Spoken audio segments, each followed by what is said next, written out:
Bonjour Florian Philippot. Bonjour. On le disait, Bernard Cazeneuve attendu en Corse ce matin, notamment auprès des pompiers agressés la nuit de Noël. Manuel Valls, lui, affiche sa fermeté dans le Parisien. C'est important que le gouvernement réagisse ce matin ? C'est son travail. Ce qu'on aimerait, c'est que les gouvernements et les ministres agissent avant que les choses ne se produisent, pour éviter justement qu'elles ne se produisent. Ce qui s'est passé en Corse, malheureusement, c'est ce qui se passe dans beaucoup de quartiers français en général, Corse ou continent, c'est-à-dire l'installation d'une zone de non-droit, la loi des bandes, la loi des caïds, contre parfois les services publics, les forces de l'ordre et même les forces de secours, ce qui est toujours terrifiant à imaginer, puisque les pompiers, ce sont des hommes, des femmes qui vont sauver d'autres personnes et qui pourtant, là, ont été victimes d'un terrible guet-apens où on voulait tuer du pompier, clairement. Donc il faut mettre en place une politique beaucoup plus dissuasive et donc beaucoup plus ferme qui réimprime l'autorité de l'État, l'autorité de la République sur chaque mètre carré de notre territoire national. Ce qui s'est passé aussi en Corse ces derniers jours, ce sont ces propos racistes clairement assumés, xénophobes dans certaines manifestations à Ajaccio. On va réécouter, si vous le voulez bien, l'un de ces manifestants. Ne venez pas me dire qu'il y a des Arabes gentils. Ils sont tous les mêmes. Ils sont tous les mêmes. Les terroristes de mes couilles. Nous, on veut pas du Bataclan ici. Le Bataclan, c'est nous qui allons le faire à l'envers. À eux, on va leur faire. Ce qu'on entend là, Florian Philippot, ça vous choque ? Comment vous les qualifiez, ces propos ? Bien sûr, je crois que ça choque tout le monde, c'est absolument condamnable. Ces propos ne sont pas acceptables, mais il faut, une fois qu'on a dit ça, je pense que tout le monde sera d'accord, il faut expliquer ce qui se passe. Pourquoi il y a une exaspération ? Et qu'est-ce qu'on doit faire pour que cette exaspération ne dégénère pas, justement ? Parce que ce qu'on a vu en Corse, c'est ce qu'on a déjà vu d'ailleurs dans d'autres quartiers, d'autres endroits de France, ce sont des gens exaspérés qui finissent par se faire ou vouloir se faire justice eux-mêmes parce qu'ils sentent que l'État n'est plus là, que la force publique n'est plus là.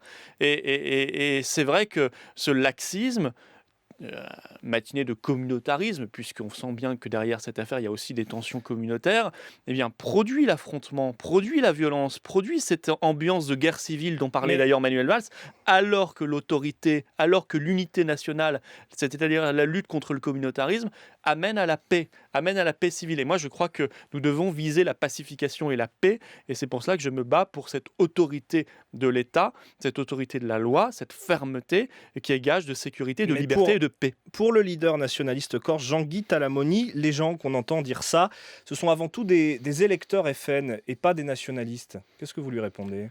Vous savez, la Corse, c'est la région de France où nous avons fait notre score le plus bas aux élections régionales, malheureusement d'ailleurs. Nous avons fait 10%. Donc, M. Talamoni, je crois qu'il ferait bien il est peut-être gêné parce que ça arrive au moment où ces gens-là, justement, prennent le pouvoir en Corse. Mais vous voyez, on parlait de l'autorité de l'État. Non, ce ne sont pas des électeurs du Front National. Ce sont... je pense qu'il faut essayer, il ne faut pas essayer de... On n'est pas là pour... essayer de créer encore plus de divisions. Il faut essayer de trouver une solution ensemble. Du climat politique et du débat politique actuel dans cette ambiance que vous qualifiez de pré-guerre civile. Je ne dis pas que c'est une pré-guerre civile, mais je dis qu'il y a un laisser-faire, un laxisme, avec quand même, il faut le rappeler, à la base, des pompiers qui ont failli être blessés à mort. En tout cas, c'était l'objectif, si vous les avez entendus. Il y avait des dizaines de personnes armées de barres de fer qui les attendaient dans un guet-apens. L'État n'est pas là, il laisse se développer des zones de non-droit. Des gens se font justice eux-mêmes. Donc ça veut dire qu'il faut investir davantage dans les quartiers, et le par font exemple. évidemment, dans un mauvais réflexe, veulent se faire justice eux-mêmes. Ça nous mène à cela. Alors si on ne réagit pas, si on laisse les choses se gangréner, alors évidemment, on aura la multiplication de ce genre d'affrontements, de propos, d'épisodes qui ne sont pas acceptables. Mais je pense qu'à la base, il faut que l'État reprenne son rôle. Quant à M. Cazeneuve qui dit, ou M. Valls d'ailleurs, il dit l'État doit être présent en Corse, bien sûr, évidemment. Mais non, je ne les ai pas entendus, moi, condamner M. Talamoni quand il a pris le pouvoir lors de son investiture à l'Assemblée de Corse, nous dire...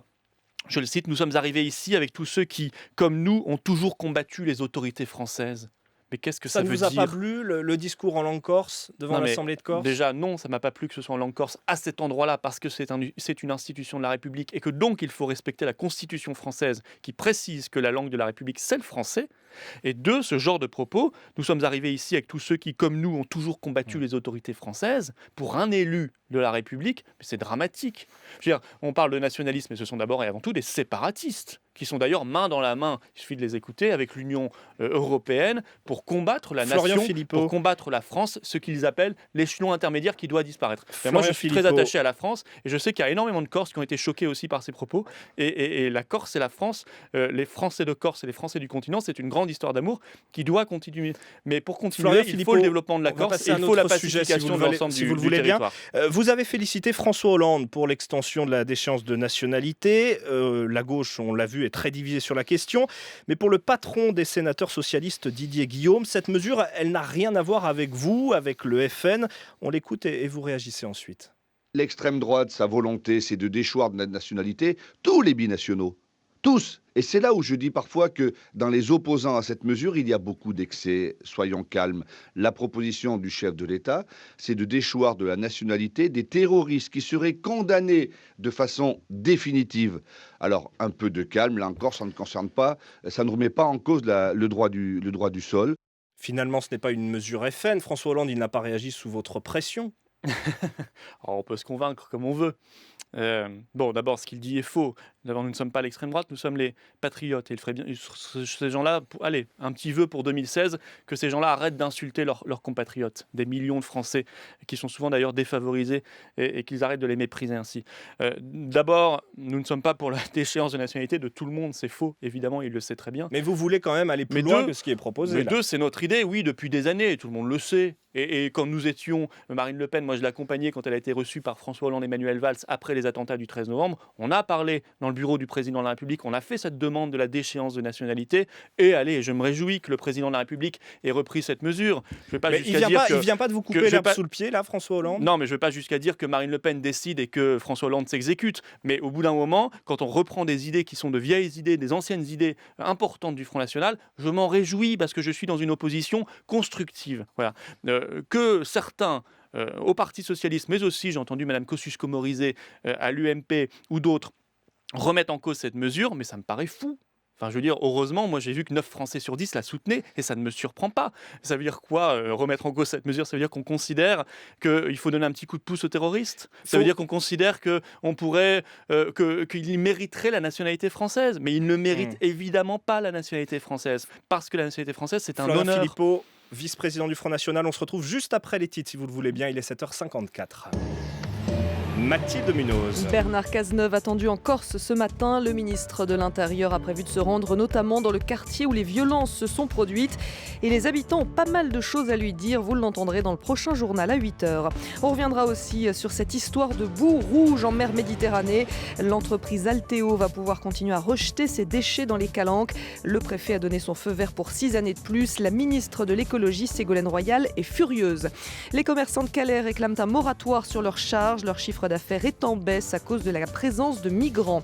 La mort d'un djihadiste français en Syrie, tué dans un bombardement de la coalition. Cet homme connaissait certains terroristes des attentats de Paris, mais les enquêteurs n'ont pas trouvé de lien pouvant l'impliquer directement dans les attaques. Élection présidentielle en Centrafrique, le vainqueur aura pour mission de sortir le pays de la crise. Les 3 années de guerre civile ont fait des milliers de morts. France Info.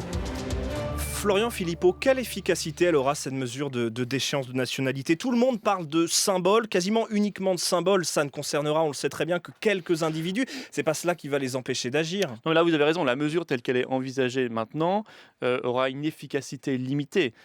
Moi, je pense que malgré tout qu'elle est indispensable parce qu'il faut réhabiliter la nationalité, la nationalité française. C'est un honneur que d'être français.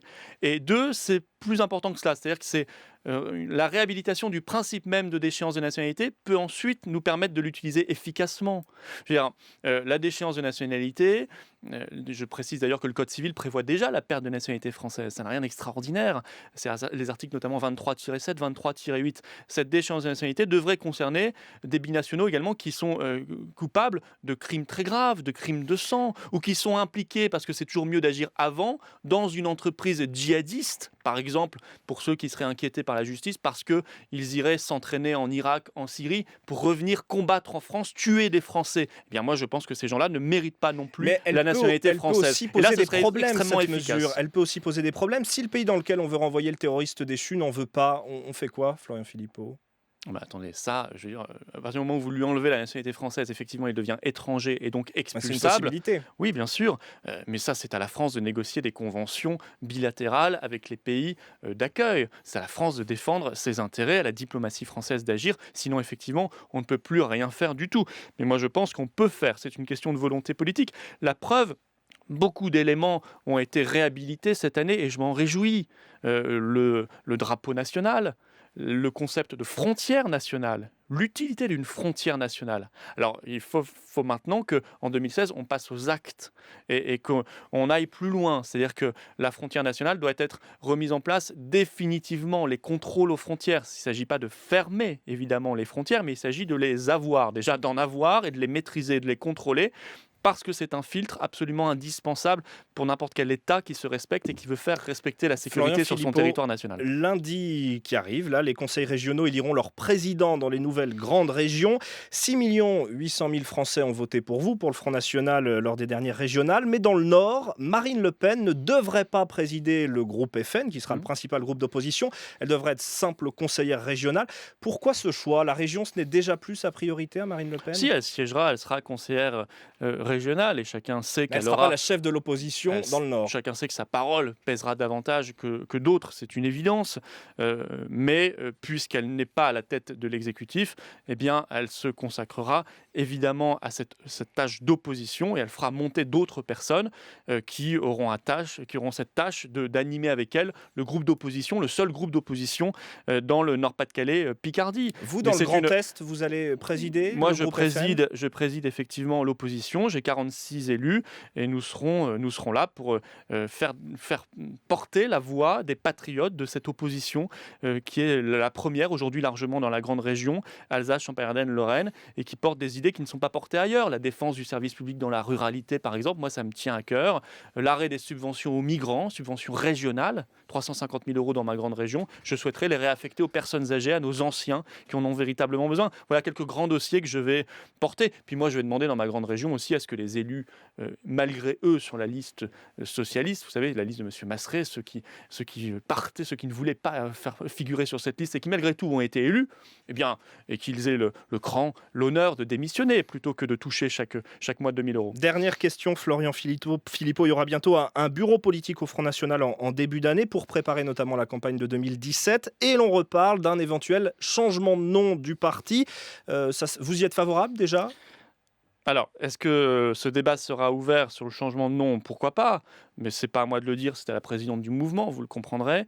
Mais vous, à titre personnel, ça servirait à quoi un changement de nom ? Je pense que s'il doit y avoir changement de nom, pour des raisons politiques, ça signifiera que le Front est capable de se dépasser lui-même, de rassembler autour de davantage que lui-même les patriotes qui viennent de la gauche, qui viennent de la droite.